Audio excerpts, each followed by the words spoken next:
Alors, je te pose la première question. Bonjour à tous, nous allons parler aujourd'hui de la parashat Shmot.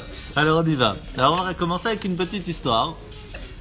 Il y avait un millionnaire qui fait une très très grande fête chez lui à la maison. Et il y a une très grande piscine comme ça, sauf que dans cette piscine il y a des crocodiles. Et il dit, en plein milieu de la fête, il dit écoutez, je suis prêt à donner 1 million à celui qui va dans la piscine, qui va jusqu'au fond, en sachant qu'il y a des crocodiles au milieu. Et tout le monde se met autour de la piscine, mais il n'y a personne qui saute. Alors il dit bon, on va monter un petit peu le défi, 100 millions. Merci. 100 millions, il n'y a personne qui saute quand même. C'est Moshe qui a Et au bout d'un moment, il dit bon, vous savez quoi, j'offre la villa plus 100 millions à celui qui va de l'un à l'autre. Et il y en a un qu'on voit qui saute et qui avance, tout le monde, hop, il arrive jusqu'au fond. Et là, le riche, il va le voir, il dit franchement, bravo, dis-moi à quel nom je fais le chèque. Il dit non, je m'en fous de ton chèque, je veux savoir qui c'est qui m'a poussé dans la piscine. Alors en fait, on sait pas, c'est une blague. Alors en fait, l'histoire, pourquoi j'ai raconté ça? Parce que en fait, il y a une question qui se pose très souvent.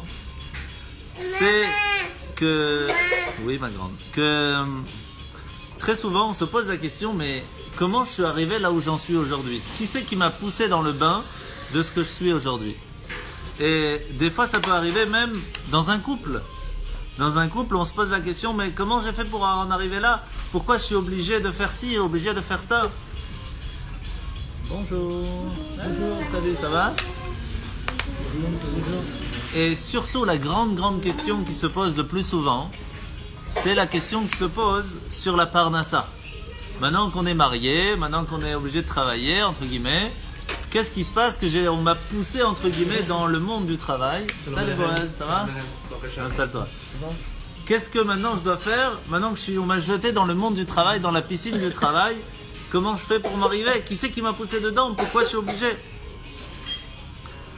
Et donc, très souvent, la question en 2 mots, c'est pourquoi est-ce qu'on est obligé au bout d'un moment de tomber dans un endroit ou dans une façon de vivre qui n'est pas celle qu'on aurait voulu? C'est très classique. Alors la Gemara nous ramène ça. Et elle nous dit que il y a 7 choses que Dieu a cachées. 7 choses que Dieu nous a cachées. Et que c'est comme ça. Il ne veut pas qu'on le sache. Alors quelles sont ces 7 choses?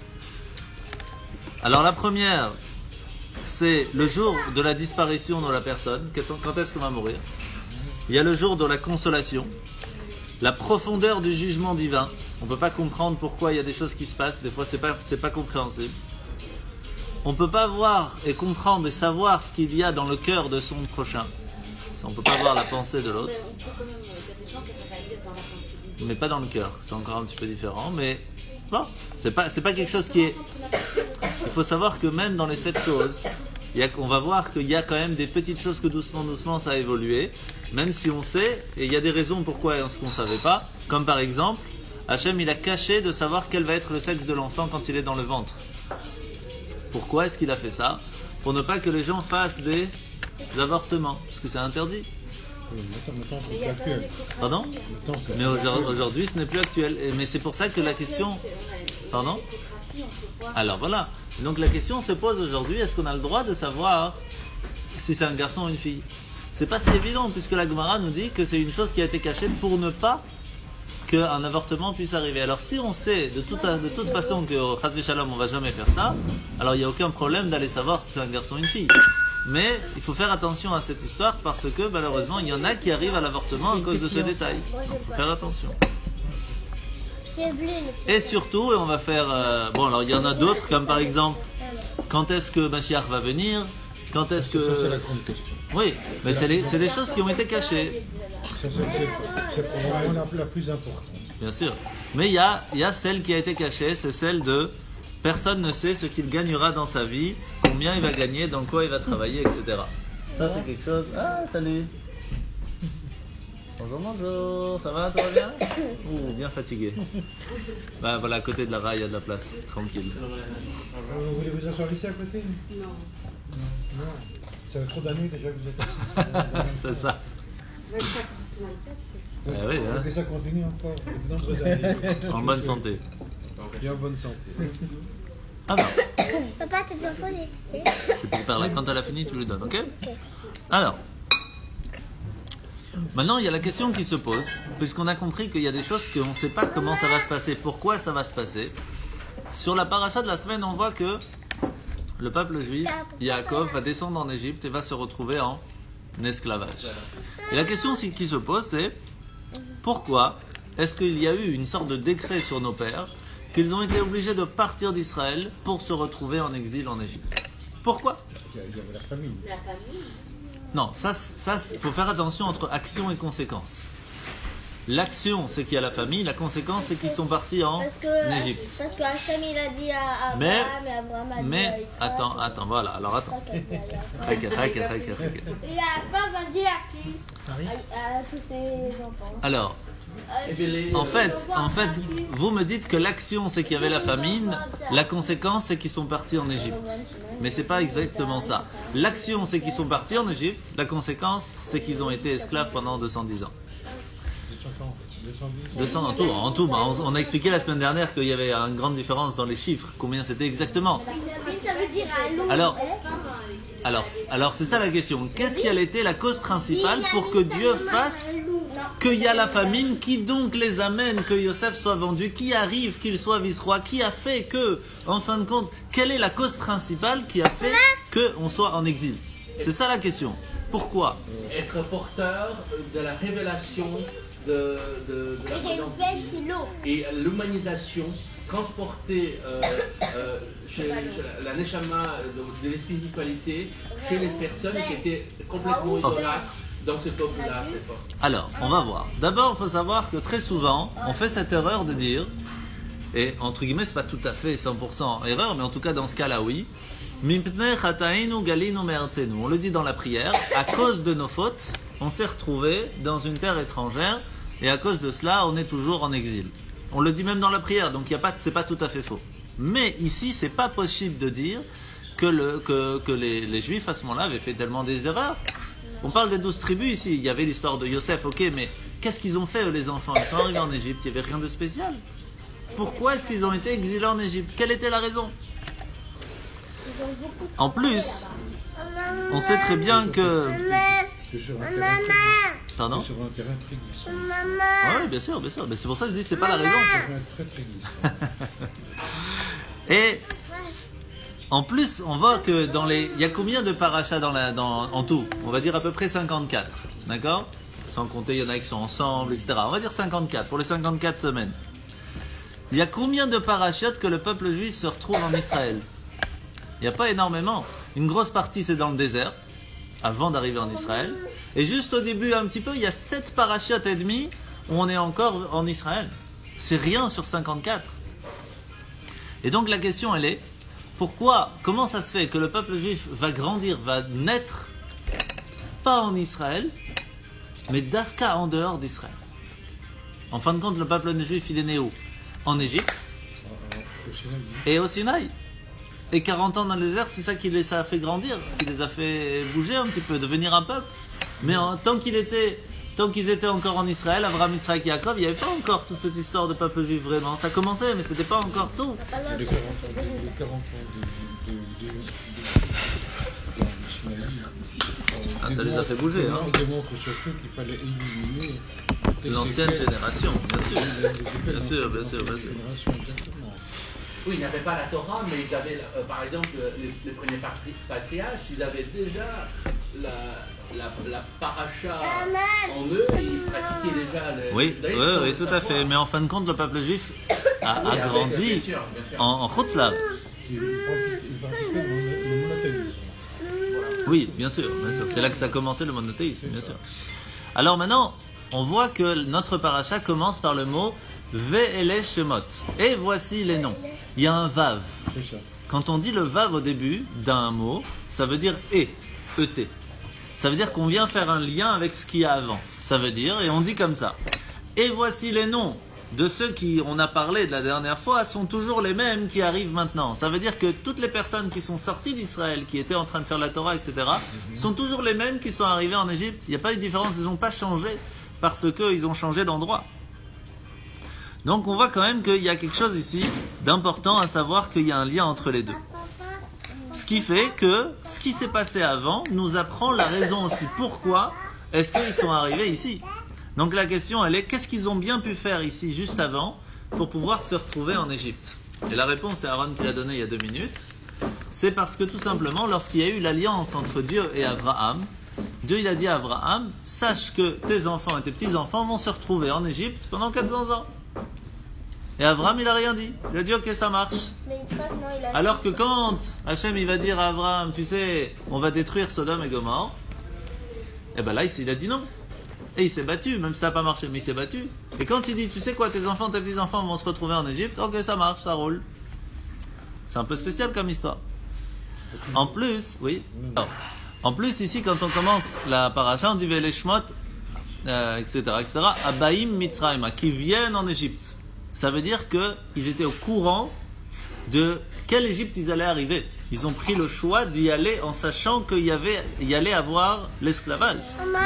Comment c'est ça ? En fait, il suffit d'aller voir dans le Or HaChaim. Dans le Or HaChaim, donc c'est un livre très très important chez nous, le Or HaChaim, qui explique déjà depuis le moment de Vaïgash, lorsque c'est écrit, et voici qu'ils vont descendre en Égypte. C'est écrit comme ça, Uldarkenu akatuv yodia, et aussi dans le texte, il est bien connu, Mi vami abal ekabel gzerat melech lisbol al galot. Ils étaient au courant de ce qui allait se passer, qu'ils allaient devoir souffrir dans le joug de l'exil. C'est-à-dire qu'ils étaient au courant déjà qu'en descendant en Égypte, il allait avoir des problèmes. Et c'est pour cela que Yosef dit à son père, tu peux venir maintenant en Égypte parce que tout est prêt. Qu'est-ce qui est prêt ? Eh bien, toutes les étincelles divines qui étaient prévues, tout l'argent, c'est comme ça que Yosef dit, tout l'argent que les gens ils sont venus pour dépenser en Égypte, tout cet argent va être ressorti avec nos enfants plus tard lorsqu'ils sortiront de l'Égypte. Ça veut dire que c'était déjà prêt, ils savaient où est-ce qu'ils allaient. Et ici, on voit que doucement, ça va, la galoute va arriver, l'exil va arriver, et ça va pas se finir très très bien pendant un long moment, et seulement après ils vont sortir d'Égypte. Au point même que même Moshe Rabbeinu, il va dire à Dieu, Lama rota la amazé, pourquoi tu fais du mal à ton peuple ? Moshe pose la question à Dieu, qu'est-ce qu'ils ont fait, mais pourquoi tu les embêtes ? Ah, il faut tout savoir, hein. C'était prévu déjà qu'à la fin de ah, c'était prévu qu'ils sortent. Qu'ils peuvent prendre tout l'or. Oui, c'était déjà à l'alliance. À l'alliance avec Abraham, Hachem il a dit, t'inquiète pas, ils vont aller en Égypte, ok, mais ils sortiront avec de grandes richesses. Donc c'était prévu déjà. Après 210 ans d'esclavage. C'était prévu 400, heureusement ça s'est bien arrangé. Mais... Pourquoi tout le temps tu penses à l'argent de la part ? Alors on va parce que l'argent c'est pas seulement l'argent. Si tu penses à l'argent alors. Oui. Pourquoi ? Mais parce qu'on va en parler. Pourquoi ? C'est la question. Mais ça n'a rien à voir avec la religion. Pourquoi pas du tout ? Non. Ah, on va voir. Ça dépend comment tu traduis le mot or et le mot argent.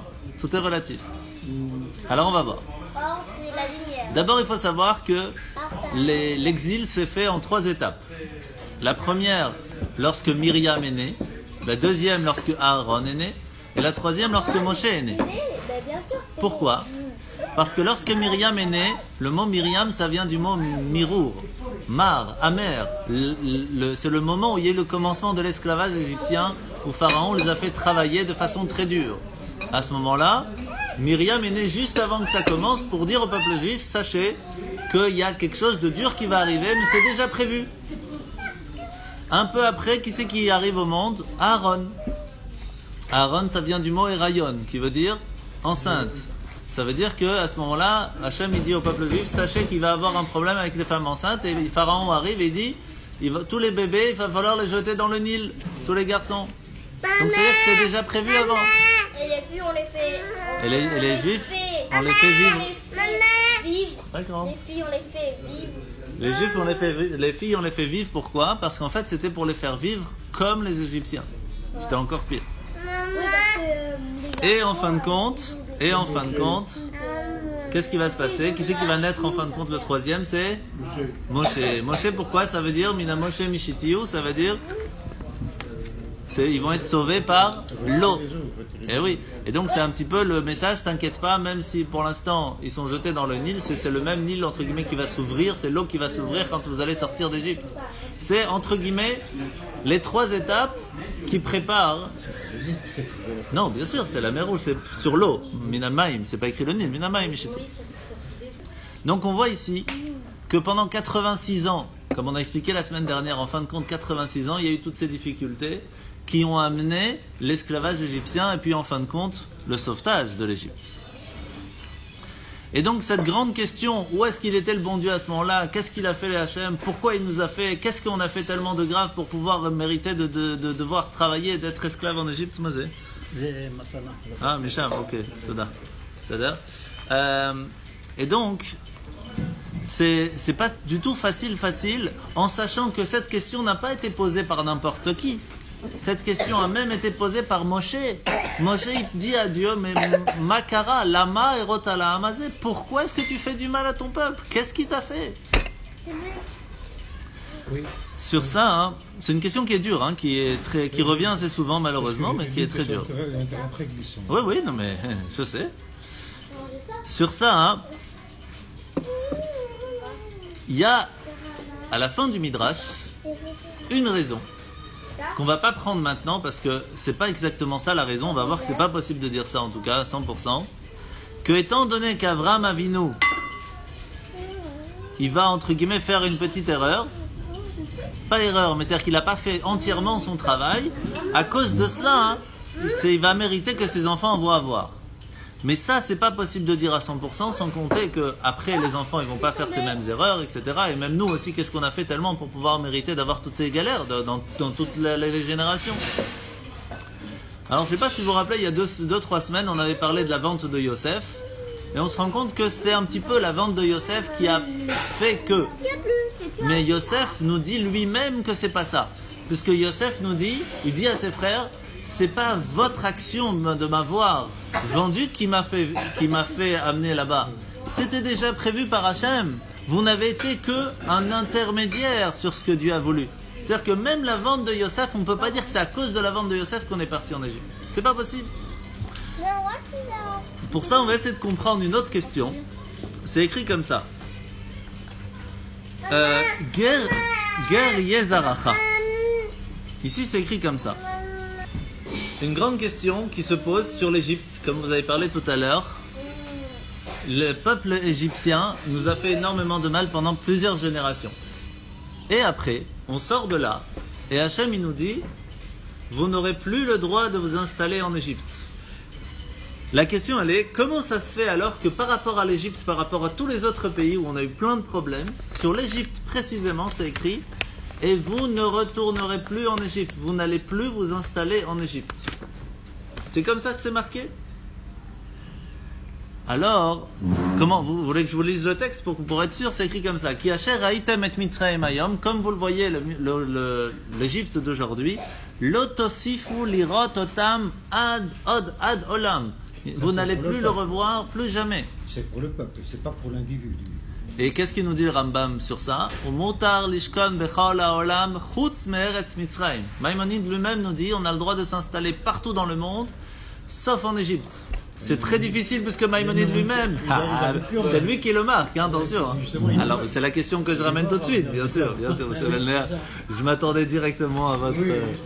Alors, d'abord, pour ça on va expliquer ce qui s'est passé et le Midrash nous ramène par rapport à ça, par rapport à Rambam, etc.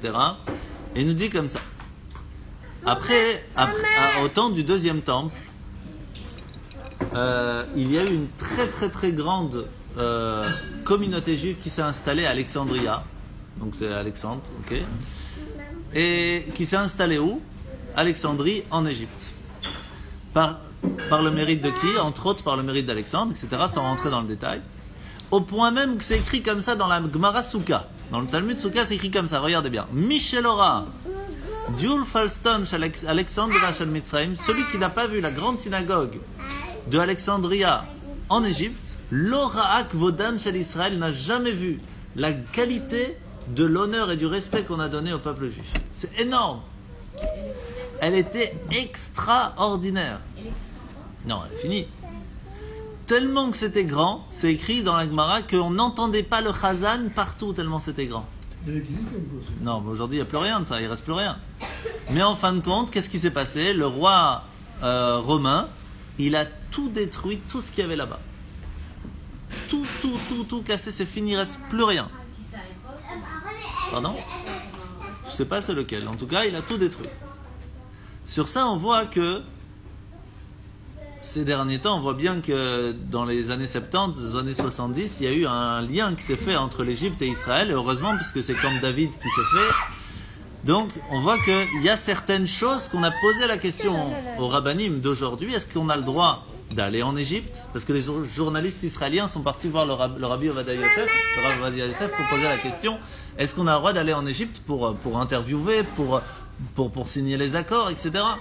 Et il a dit, oui, il n'y a pas de problème d'aller pour un temps limité en Égypte, puisque l'interdiction, c'est d'aller s'installer. C'est pas la même chose.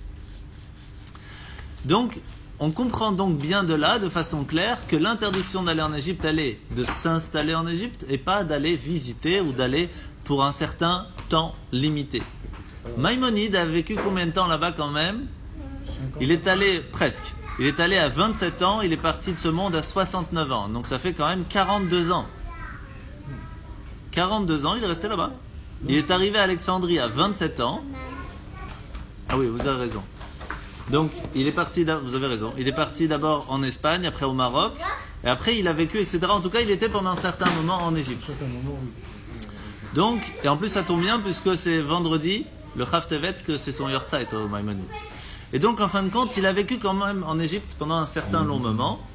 Mais alors, comment est-ce qu'il a pu faire ça?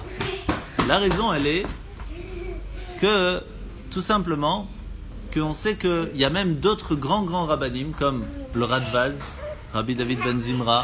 Il y a le Hari Akadosh, le Harizal aussi, qui était en Égypte. Rabbi Betzalel Ashkenazi, qui a fondé aussi le Shita Mikubetset, des livres extraordinaires qu'on apprend encore jusqu'à aujourd'hui. Toute la raison, elle est toute simple. À partir du moment où ils sont allés habiter là-bas, ils ne sont pas allés s'installer là-bas. Ça veut dire en sachant qu'on va là-bas pour un certain temps limité, tant qu'on ne peut pas retourner en Israël. Mais quand on pourra retourner, on y retournera. C'est-à-dire qu'ils ne sont pas allés s'installer pour fonder quelque chose, entre guillemets, pour dire on va s'installer, on veut rester là. Dans leur tête, c'était on reste là tant qu'on ne peut pas faire autrement. Comme Maïmonide, il s'est sauvé, il n'avait pas le choix. Donc, bien sûr que quand on n'a pas le choix, on peut aller partout. Mais on ne va pas spécialement s'installer là-bas en sachant qu'on peut aller autre part. C'est ça la différence. Une petite parenthèse, il y a quand même eu une grande génération et une grande communauté. Bien sûr, énorme. Énorme. Qui a vécu en des Égypte, siècles. Bien sûr. Et encore une fois, c'était tant que c'est qu'on est installé là-bas parce qu'on n'a pas le choix, on a le droit. À la seconde où on sait qu'on peut aller autre part et qu'on ne va pas autre part, c'est problématique. À la différence dans le monde. Par exemple, on est en Belgique et on sait qu'on peut aller en Israël. Est-ce qu'on a le droit de rester en Belgique ou pas? Oui, bien entendu. Ah, pourquoi? En Égypte, on n'aurait pas eu le droit. C'est ça la différence. Quand ils ont quitté, ils ont été au Brésil, ils ont été en Argentine, ils ont été... Oui, bien sûr. Bien sûr. Donc la question qui reste, c'est pourquoi en Égypte, on n'a pas le droit, c'est interdit, d'après la Torah, de s'installer en Égypte. Pourquoi? Qu'est-ce qu'elle a fait? Tiens, ma grande. Qu'est-ce qu'elle a fait tellement la terre d'Égypte pour qu'on ne puisse pas y aller? Chaque fois qu'elle va mourir, c'est une prise. Ouais, c'est ça. Alors, on va essayer de raconter une petite histoire d'une personne qui ramassait de l'argent. Kochava, tu t'assois s'il te plaît. Ça va? Alors, on va raconter l'histoire d'une personne qui ramasse de l'argent, qui sort de Jérusalem et qui va pour ramasser de l'argent en Italie. Il rentre dans la maison d'un juif très riche et il voit que c'est magnifique, il y a une belle table, il y a des beaux tableaux, il y a des beaux tapis, vraiment extraordinaires. Et il se rend compte que juste là où s'est installé, vraiment mis de façon la plus belle possible, toutes les affaires qu'il a, des verres en argent, une chanoukia en argent, etc., il y a une bouteille d'huile qui est cassée, qui est installée juste à côté de la Hanoukia. Alors, Qui est cassé. qui est cassée, Ouais. cassée, la chose cassée. Et à cause d'un pot. Alors, et alors, qu'est-ce qui se passe? Il passe à un certain moment chez lui, etc. Et puis il lui pose la question, je voudrais savoir qu'est-ce qu'elle fait là, cette bouteille cassée. Ça veut dire tout est magnifique chez vous, mais cette bouteille cassée, qu'est-ce qu'elle a? Alors il dit, voilà, je vais te raconter ce qui s'est passé. Je suis né en Hollande, dans une famille très chassidique. J'ai été éduqué de façon très, très claire, très stricte, même trop. Ce qui fait qu'au bout d'un moment, je suis parti m'installer en Italie et doucement, doucement, j'ai tout oublié, j'ai tout mis de côté, etc. Jusqu'au moment où j'ai même carrément oublié de mettre les téfilines. J'ai tout lâché. Et un jour, je sors du bureau et je vois un enfant par terre en train de pleurer et en train de dire « Mani agid le abba » qu'est-ce que je vais dire à papa? Qu'est-ce que je vais dire à papa? Mais qu'est-ce que je vais dire à papa? Et alors, il va le voir, il dit, mais qu'est-ce qui se passe? Il dit, voilà, ça fait déjà 3 mois qu'on met de côté pièce par pièce pour pouvoir acheter une bouteille d'huile pour pouvoir allumer les bougies de Hanouka. Et je viens de revenir du magasin avec la bouteille d'huile. La bouteille d'huile s'est cassée. Qu'est-ce que je vais dire à mon papa? Alors bien sûr, il a été tout de suite touché. Il l'a amené au magasin, il lui a acheté une bouteille d'huile, il l'a renvoyée. Mais il a pris avec lui cette bouteille d'huile qui lui rappelait cette phrase, qu'est-ce que je vais dire à papa? Et à ce moment-là, bien sûr, papa, c'est pas seulement le papa physique, c'est aussi le papa spirituel. Et donc ça l'a réveillé de se dire, qu'est-ce que je vais dire à papa plus tard? Qu'est-ce que j'ai fait dans ma vie? Est-ce que j'ai mis les tefilines? Est-ce que j'ai fait Shabbat? Est-ce que j'ai fait Pessah, etc. Qu'est-ce que je vais dire à papa? Et donc de cette histoire, on voit qu'en fin de compte, que partout où on va dans le monde, il y a une raison à cela. Hello, salut, ça va? Et donc, en fin de compte, on se rend compte que lorsqu'on veut trouver quelque chose, on sait qu'Hachem nous envoie dans cet endroit parce qu'il y a quelque chose à trouver là-bas, parce qu'il y a de l'or, parce qu'il y a de l'argent, parce qu'il y a du cuivre, parce qu'il y a quelque chose à trouver dans cette terre. Comment on trouve? Il faut chercher. Comment on fait du fer, par exemple? Il faut d'abord le chauffer, enlever les morceaux qui sont pas bons. La même chose pour l'or, la même chose pour les diamants. Lorsqu'on veut faire une bague, il faut d'abord tailler, il faut enlever tous les trucs qui sont pas bons, etc. Et à la fin, on arrive à un diamant qui est magnifique. La même chose pour tous les matériaux, c'est la même chose. Et de la même façon, on le voit quand on veut faire pousser un arbre. Comment on fait? D'abord, on plante une graine. Cette graine, elle va devoir devenir, pas de la misère, mais elle va devoir arcava. Non, mais pour germer, il faut d'abord qu'elle se détruise. Et à part ça, elle va commencer à germer et pas détruire, c'est pas le mot. Elle va devoir pourrir, pardon, voilà, pourrir. Il faut qu'elle pourrisse avant de pouvoir germer quelque chose. Ce qui veut dire que dans le monde, ça a été prévu qu'il y a un moment de difficulté pour pouvoir de là construire quelque chose de nouveau. Et la même chose dans le couple. Comment est-ce qu'on sait qu'un couple il tient bien? C'est parce qu'il y a eu des disputes, entre guillemets, il y a eu des questions qui sont posées, il y a eu des problèmes. Et de ça, c'est construit quelque chose de beaucoup plus fort. On le voit aussi chez les enfants. Lorsqu'ils se cassent le pied, la main, etc. Mais en fin de compte, lorsque ça redevient fort, c'est plus fort après que si ça n'était pas cassé avant. Parce que la même chose, quand ils tombent malades, alors ils font des anticorps, ce qui leur permet de tenir mieux pour après. Donc en fin de compte, c'est par la difficulté qu'on grandit après de la meilleure façon. Et là, on avait un problème qu'il fallait faire naître le peuple juif. Pour faire naître le peuple juif, qu'est-ce qu'il fallait faire? Sauf que le peuple juif, à ce moment-là, malheureusement, il était touché par pas mal de choses. Il avait vécu en Israël, ok, mais il avait comme ancêtre Terach, il y avait aussi les enfants de Rivka, les enfants de de Rivka, de Rachel, Léa, etc. Le frère de Yitzhak, c'était Ishmaël. Il y avait encore pas mal de choses qui étaient touchées, que le peuple juif ne pouvait pas commencer vraiment à être entre guillemets pur à 100% pour commencer quelque chose de nouveau. Et pour cela, il a fallu, pour construire quelque chose de nouveau, enlever tout l'obsolète, enlever tous les morceaux qui n'étaient pas propres autour du peuple juif pour permettre de construire quelque chose de nouveau. C'est pour cela que le Rabbi nous ramène dans l'Écoutez Sichot que la fête de Pessah s'appelle dans la Torah comment? Comment s'appelle la fête de Pessah dans la Torah? On n'appelle pas Chaga Pessah. Chaga Matzot, la fête de la matzah. Mais comment nous on l'appelle? La fête de Pessah. On a changé, alors que normalement ça ne s'appelle pas comme ça. Pourquoi? Parce qu'en fait, on a deux étapes ici.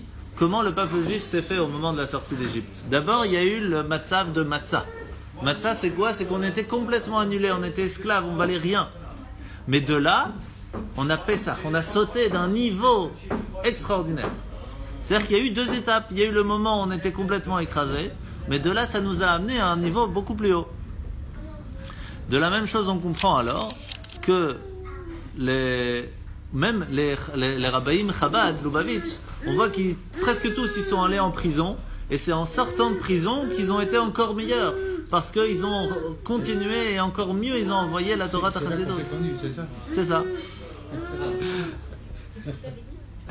C'est là qu'on s'est connus. Et donc on va...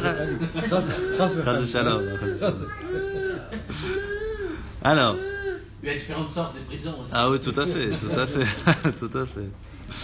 Alors, on va raconter une histoire qui s'est faite il y a à peu près 150 ans en Russie. Il y avait un juif, un chassid, qui vivait dans une ville où il y avait la Torah, il y avait les mitzvot. Et lui, son travail, c'était de faire des verres en argent, de graver dessus des noms, etc. C'était son travail, il était bijoutier, entre guillemets. Et au bout d'un moment, doucement, ça a été très très difficile pour lui de gagner son argent. Donc il dit, j'ai pas le choix, je vais essayer de déménager dans un endroit où il y a un petit peu plus, ce qui me permettra en fin de compte de vivre. Et il va aller dans une ville pas très loin qui s'appelait la ville de Vladimir. Et lorsqu'il arrive là-bas, il se rend compte qu'il y a du travail, mais il n'y a pas de vie juive du tout. Catastrophe, il n'y a pas de synagogue. Trouver un minyan, c'est une tuerie. Des écoles juives, c'est encore pire. Il n'y a pas de magasin kasher. Il faut faire 200 km avant de trouver. C'est une catastrophe. Et il commence à vivre doucement. Financièrement, ça va, mais spirituellement, il commence à dégrader. Il ne sait pas quoi faire. Alors, qu'est-ce qu'on fait quand on a un souci, qu'on ne sait pas quoi faire? On va chez le rabbi. Et donc, il prend la route, il va voir le rabbi. Il lui dit, qu'est-ce que je fais? D'un côté, je ne peux pas vivre financièrement. De l'autre côté, je ne peux pas vivre spirituellement. Qu'est-ce que je fais? Alors il lui dit, je vais t'expliquer. Sache que partout dans le monde où on va être envoyé, là où on se trouve aujourd'hui, c'est qu'il y a une mission. Si tu es là-bas, c'est qu'il y a une mission. Je vais te dire c'est quoi ta mission. Ça, c'est la force du rabbi, c'est qu'il savait quelle était la mission de chacun, ce qui nous aidait en fin de compte à pouvoir continuer. Il dit, sache que pendant 25 ans, il y avait des enfants qui ont été pris dans des maisons juives et qui sont partis en Russie dans l'armée russe, et qu'au bout d'un moment, ces cantonistes, comme on les appelait, ont perdu toute attache avec le peuple juif. Ils ne savaient plus quoi faire, ils ne savaient rien faire. Et ton job à toi, en te trouvant là-bas, c'est de faire une synagogue pour les cantonistes, de prévoir des cours pour ces gens-là qui sont complètement perdus, qui ne savent rien du judaïsme. C'est à toi de faire un Bet Rabbah là-bas. Et c'était il y a longtemps, avant même les Bet Rabbah qu'on connaît aujourd'hui. Non, il y a 150 ans. C'était le Rabbi Maharash, donc il y a 3-4. Et donc on voit qu'à ce moment-là, le Rabbi, nous a donné une réponse extraordinaire en nous disant, là où on se trouve, s'il y a un problème, le problème n'est pas là pour t'embêter, le problème est là pour te dire ce que tu dois faire. Ton travail dans ce monde, si tu te trouves dans un endroit où il n'y a pas de quoi manger spirituellement, c'est tout simplement parce que tu as un travail pour le mettre, cette spiritualité. Tu es là pour ça. Et c'est pour cela que ce n'est pas écrit clairement, quand Hachem il vient dire à Abraham, il lui dit Ger yezaracha ba'eretz lo lahem. Tes enfants seront des étrangers dans une terre qui ne leur appartient pas. Pourquoi c'est pas écrit ils seront étrangers dans la ville d'Égypte? Non, parce que ici ils seront étrangers dans une terre, mais pas pour eux. Elle n'est pas là pour nous. C'est nous qu'on doit être là pour la terre. C'est ça la différence. Si on attend que la terre soit pour nous, alors même si on va en Israël aujourd'hui, on n'y arrive pas. Et vous voyez bien que ce n'est pas évident partout. Par contre, si nous on va dans une terre, pour la terre, pour essayer de faire quelque chose pour que cette terre soit meilleure, pour pouvoir la raffiner, pour pouvoir y préparer une place pour que Mashiach puisse arriver. Vous savez, très souvent je le répète, mais elle est forte. Où se trouve Dieu? Partout où on le laisse entrer. On doit savoir que là où on se trouve, on doit y faire une place pour Dieu. Mais il faut la laisser rentrer, Dieu. C'est pas plus compliqué. On comprend que lorsqu'une personne se pose la question comment je vais travailler, où je vais vivre, comment ça va se passer. En fait, toutes ces questions font partie du puzzle qu'Hachem a prévu pour chacun d'entre nous. Le monde est prévu qu'il se fasse d'une certaine façon, et on fait nous partie du puzzle. Depuis le moment où il y a eu Shvirat HaKelim, vous vous rappelez c'est quoi Shvirat HaKelim? Lorsqu'Hachem a créé le monde, il a mis une très grande lumière, mais c'était trop grand. Donc le réceptacle spirituel qui gardait cette lumière s'est cassé, et toutes les étincelles divines se sont mises partout en bas dans le monde. Combien se sont mis dans le monde? C'est simple, c'est écrit comme ça au début de la parasha Bereshit. Veruach Elokim, et le vent de Dieu, Merachefet al pnei hamaim, il planait entre guillemets au-dessus de l'eau. Le mot Merachefet, le mot rapach, Merachefet, c'est en fait la force de ce monde de Tohu Vavohu qui s'est mis dans le monde. C'est la valeur numérique de 288. Il y a 288 étincelles divines qui se sont cachées, descendues dans le monde. Et puisqu'ils sont tombés dans le monde, c'est à nous quand on fait une bénédiction, de les élever à un niveau plus élevé pour pouvoir en fin de compte faire le travail qu'Hachem nous demande dans ce monde. Maintenant la question elle est, combien de étincelles divines se trouvaient en Égypte? Vous avez une idée? 202. 202 étincelles divines se trouvaient en Égypte. C'est-à-dire que Yosef, il a dit à son père, sache que depuis que tout le monde est venu acheter et mettre entre guillemets leurs petites étincelles dans l'Égypte, il y a 202 lumière, étincelle divine qui se trouve en Égypte. Si vous venez maintenant, peut-être il y aura l'exil, mais c'est ça le but. Dans l'exil, dans la difficulté, chaque fois qu'on va réussir à prendre une étincelle et qu'on va l'élever, ce sera plus facile à l'élever. Parce que quand on voit la lumière et qu'on prend une lumière, qu'on la met à sa place, c'est facile. Donc on n'a pas les mêmes mérites. Lorsqu'on est dans une difficulté, dans un endroit où il n'y a qu'un seul restaurant, où il y a 2 magasins cachers, ça vous rappelle quelque chose? Eh bien, dans cet endroit-là, spécialement, il y a énormément d'étincelles divines. Eh bien, quand on vient dans un restaurant comme ça et qu'on fait un shiur Torah, on prend toutes les étincelles divines de tout le peuple juif et on les élève. Et donc on fait le travail en fin de compte. Donc dans les enfants, il y a peu de... Moins il y a, plus il y a d'étincelles, parce que c'est là où il y a le plus de lumière pour essayer d'y mettre la lumière. Là où c'est déjà illuminé, il n'y a pas besoin de mettre des étincelles divines. Il y en a déjà. Donc, notre travail à nous, c'est quoi? C'est pas écrit spécialement qu'on allait être étranger en Égypte, parce qu'en fin de compte on est étranger où ça? Partout dans le monde. C'est ça la force, on est partout dans le monde des étrangers. Et quand on se dit je ne suis pas étranger, j'habite ici, tac, ça problème. Tout de suite il y a un problème. Il y a un livre d'Elie Wiesel qui parle d'être étranger. Il dit même l'enfant qui naît du l'autre naissance, il est étranger. Ah oui. Parce qu'il ne sait pas où il va, et d'où il vient. Aujourd'hui, on n'est pas tout à fait entre guillemets, oui, Baruch Hashem, on est un petit peu chez nous. Mais on voit bien que c'est pas totalement. On peut pas faire la Torah 100% comme on le veut en Israël. Il y a des problèmes, il y en a qui veulent spécialement laisser ouvrir les magasins Shabbat. Il y a des problèmes, il y a des soucis en Israël, c'est pas encore 100%. La preuve, c'est qu'on n'est pas encore au temps de Mashiach. Si ça, on serait au temps de Mashiach, alors on n'aurait pas eu tous ces problèmes. La terre d'Israël aurait fait la Torah à 100%. Donc on n'est pas encore, on est en préparation. Puisque c'est écrit que... Oui, on a une fois vu sur Shabbat donc on est en préparation, mais on n'y est pas encore. Ouais, mais ça doit être la nuit en fait. Et donc en fin de compte, la réponse elle est simple. Que quand on parle ici d'argent, d'or et d'argent, etc., comme on a parlé tout à l'heure, question, ici on ne parle pas d'or et d'argent physique. On parle ici d'or et d'argent spirituel qui se trouvaient en Égypte et qu'on a repris avec nous, qu'on a pris et qu'on a amené en Israël. Ces 202 lumières spirituelles qui n'étaient pas assez raffinées, on les a pris avec nous en sortant d'Égypte et on les a ramenées en Israël parce que c'est ça le but.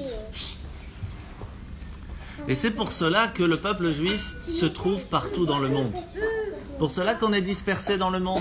Parce qu'on doit raffiner les lumières qui sont tombées partout dans le monde. Et c'est pour cela que Hachem nous dit dans la Torah, en Égypte, il ne faut plus repartir. Les étincelles divines qui se trouvaient là-bas, il n'y en a plus. Il ne faut pas repartir là-bas, il n'y a pas de travail à faire. Si tu vas là-bas, c'est pour toi, mais tu ne vas pas pour la terre. Nous, on doit aller dans les endroits où on doit aller pour pour la terre, pour raffiner les parties des étincelles divines qui se trouvent. C'est pour cela aussi que Baba Saleh avait dit au Rabbi de Lubavitch, n'envoie pas de Chabad en Algérie. Parce que c'est fini, le travail est déjà fait là-bas, il n'y a pas besoin. Oui. Oui, et quand il est parti en Israël, il a dit au Rabbi de Lubavitch, envoie des Chabad partout, mais n'envoie pas en Algérie. Oui, il a dit ne pas envoyer en Algérie, tout à fait. C'est pour ça qu'il n'y a pas Chabad en Algérie, il y a partout dans le monde sauf en Algérie. Pardon? Je ne sais pas, c'est ce que Baba Saleh a dit au Rabbi. Et donc, maintenant on comprend pourquoi est-ce qu'on a l'interdiction d'aller s'installer en Égypte. On peut aller si on n'a pas le choix, parce qu'on se sauve de quelque part. Mais aller s'installer en Égypte pour essayer d'y faire, entre guillemets, un Bet Rabbad et commencer à illuminer le monde, c'est fini là-bas. Il n'y a rien à faire là-bas. Il n'y a pas de lumière divine qui a besoin d'être en train de travailler. Mais il y a une communauté quand même. On a encore une communauté. Oui, d'accord, mais il n'y a plus de travail à faire à illuminer quelque chose là-bas. Les étincelles divines sont finies là-bas. Très petite. Est-ce qu'on pourrait aujourd'hui penser qu'il va en Iran, il y a encore avoir un autre rabbi? Oui. En Iran, il y a encore 40. Non, le prochain c'est Mashiach. Il y en a. Le prochain c'est Mashiach. Entre guillemets, le prochain. Mais pourquoi? Parce que comme il y a eu plusieurs rabbis avant. Le rabbi, dans ses derniers écrits, il a dit qu'on est dans la génération de Mashiach. Maintenant, c'est Mashiach qu'on attend. On n'attend rien d'autre. C'est sûr. En fait, il attend plus de nous que ce que nous, on attend de lui. Hein. Alors, et on va finir. En fin de compte, on se retrouve que il y a eu une fois dans l'histoire, avec l'histoire de Purim, Mordechai et Esther, qui se retrouvent à un moment très grave dans l'histoire, puisque Haman voulait tuer tout le peuple, mais pas seulement en Asie, pas seulement en Europe, pas seulement en Afrique, mais partout dans le monde en un seul jour. Ça, c'était quelque chose de très dur, de tout détruire le peuple juif en un seul jour. Il y a eu d'autres aussi. Hein. Non, mais là, c'est tout le monde d'un coup. Et en un seul jour. Et qu'est-ce qu'il va faire Mordechai? Il va voir Esther et lui dit Mi yodea imlaet kazot igat la malchut. Et qui te dit maintenant, peut-être que c'est ça toute la raison pourquoi tu es devenue reine. Alors bouge-toi et va voir le roi. C'est-à-dire qu'en fin de compte, Mordechai il dit à Esther, pas, moi je pense que c'est ton travail. Personne ne peut savoir quel est le travail de chacun. Personne. Mais il dit à Esther, sache que si toute la raison pourquoi tu es devenue reine, en plus d'un roi qui n'était pas juif, il y a sûrement une raison. Peut-être que toute la raison pourquoi tout ça, c'est pour que tu ailles aujourd'hui nous sauver. Ce qui veut dire que, en fin de compte, on se rend compte qu'il n'y a aucun endroit où on s'est retrouvé dans le monde, aucun endroit, aucune seconde, aucun endroit, aucun bureau, aucun Deleuze, aucun Carrefour, aucun tout ce que vous voulez. Il y a toujours, si on s'est retrouvé à tel endroit, à tel moment, pour cette raison, c'est qu'il y a une raison derrière. Si le train a eu du retard, ou si l'avion a du retard et qu'on se retrouve avec telle personne ou telle personne, on ne sait pas, il y a une raison à cela. Et tant que la mission, pourquoi est-ce qu'on n'a pas fait ça, n'est pas encore arrangée, alors c'est qu'on a du travail. Il y a encore quelque chose à faire. Et donc très souvent, on se trompe entre action et conséquence. On se dit, ah ouais, j'ai raté mon train parce que je me suis levé trop tard. C'est aussi possible. Ça, il faut quand même être intelligent. Mais par contre, si on fait topo et qu'en fin de compte, on se retrouve en retard, ou qu'on a raté le train, ou que le train part en retard, il y a une raison. Cherche autour de toi, il y a peut-être un juif qui n'a pas mis les tefilines aujourd'hui. Peut-être il y a quelqu'un qui a besoin que tu l'aides, que ce soit moralement, ça peut être financièrement, ça peut être spirituellement. Et lorsque tu auras fait ta mission, alors tu pourras continuer ton chemin. Mais tant que la mission n'est pas faite, tu ne peux pas. Et c'est ça le l'inyan de la shlichut. Ça veut dire on sache qu'on est tous et toutes envoyés de Dieu pour faire quelque chose dans ce monde. Et tant qu'on n'a pas fait ce travail, alors on ne peut pas continuer. C'est ça le travail qu'on doit faire. Par exemple, je vais vous raconter une histoire de Yitzhak Nemes, qui était un très grand businessman à New York. Et une fois, il fait un travail, il fait un business avec un juif. Et tant que ça a marché pendant une demi-année, ça a marché bien, etc. Puis au bout d'un moment, ça commençait à être un peu moyen. Donc ils ont arrêté leur truc. Mais il leur dit, avant de partir, je voudrais quand même qu'on discute entre nous. Je voudrais t'aider à faire quelque chose. Est-ce que tu es prêt à prendre sur toi de faire quelque chose, comme par exemple de faire Shabbat, et comme ça on continue le business, etc. En fin de compte, tu dis, c'est un peu dur de faire Shabbat, si t'as pas autre chose. Donc il va demander au Rav Radakov, donc le secrétaire du Rabbi, qui lui dit, travaille sur lui au moins qu'il mange kasher. Parce qu'il faut savoir, quand on mange cachère, ça permet après de tout le reste, ça suit. Et donc, en fin de compte, il va lui dire, vas-y, moi je viens à la maison, je te cachérise les kelim, il n'y a pas de problème et tout. Et il dit ça dépend de ma femme, c'est elle la chef à la maison. Et donc, en fin de compte, il parle avec sa dame, ça marche pas, rien à faire. Alors il dit, tu sais quoi? Moi j'ai eu une réponse du secrétaire du rabbi, il faut que tu manges cachère, tu vas manger cachère. An malasot. Qu'est-ce qu'il fait? Tous les débuts de semaine, il va chez le traiteur, il lui achète 7 repas tout prêts, 3 fois pour toute la journée. Petit-déj, déjeuner, dîner, tout ce que vous voulez. Et tous les dimanches matins, il vient, il lui dépose à la maison. Ça coûte au bout d'un moment. Et comme ça pendant 1 an et demi. Et il a dit, c'est pas grave, l'argent, c'est pas grave. J'ai la réponse, il faut faire ça. 1 an et demi. Après 1 an et demi, il va le voir, il dit, tu sais, maintenant, sa femme, elle était partie de ce monde. Tu sais quoi, oublie, ça sert à rien, parce que sache que chaque fois que tu m'amènes la nourriture, moi je la donne au chien et moi je mange ce que je veux. C'est dur, c'est dur. Il dit, s'il n'y a pas le choix que j'arrête, mais c'est pas grave. Moi j'ai fait mon job, après c'est tout. Quelques années plus tard, il est en train de faire un shiur comme ça, après 10-15 ans, hein, et il invite toujours des gens à la maison pour Shabbat. Et puis un jour, il y a un jeune qui arrive, qui s'installe et qui dit rien pendant tout le repas. Mais vraiment rien, il mange pas, rien du tout. Et quand Rav Yitzhak lui dit, mais attends une seconde, qu'est-ce qui se passe quoi? Pourquoi tu manges pas? Il dit non, tout simplement je voulais savoir si c'était vrai. Il dit, qu'est-ce que ça veut dire? De quoi tu parles? Il dit, je vais te dire, il y a mon père qui m'a dit, avant de partir, que dans le peuple juif, il y a des gens quand même spéciaux qui sont prêts à payer pendant plus d'1 an et demi que je puisse manger cachère. Sache-le. Moi, je ne croyais pas. Et quand j'ai entendu ton oncle qui m'invitait à venir Shabbat, je dis, tu sais quoi, je vais venir si c'est vrai, s'il va vraiment venir m'inviter à manger cachère. Et par cela, il a commencé à le rapprocher du judaïsme et est devenu quelqu'un de très très religieux. Le fils. Donc en fin de compte, peut-être que c'est 1 an et demi qu'il a payé, c'est parti au chien, mais c'est pas pour rien. Parce que son fils, en fin de compte, a eu des fruits de ça. Donc on apprend de là que chaque petite chose que l'on fait, ça a un effort, ça a un impact pour changer la vie de tous les jours.